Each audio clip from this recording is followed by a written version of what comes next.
Subscribe करें और दबाएं बेल आइकन ताकि कोई खबर रह न जाए।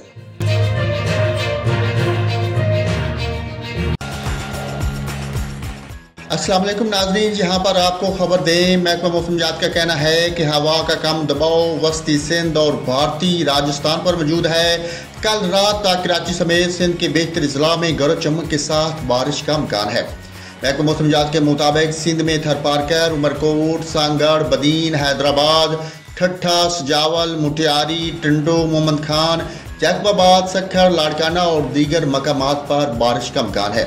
कराची में कल तक चंद मकामात पर गरज चमक के साथ जबकि चंद मकामात पर दरमियानी से मूसलाधार बारिश होने का इम्कान है।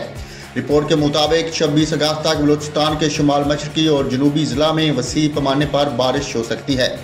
बलूचिस्तान में होने वाली बारिशें दादू, जामशोरो, कंबर और शुदाकोट में सैलाब का सबब बन सकती हैं, जबकि मूसलाधार बारिशों के नतीजे में पहले से ज़ेर-ए-आब इलाकों में सूरत हाल मजीद खराब हो सकती है। रिपोर्ट में बताया गया कि खसदार, लसबेला हब और कैथर रेंज में होने वाली मुसलसल बारिशें हब डैम, थड्डू डैम और नदी नालों में दबाव पैदा कर सकती हैं।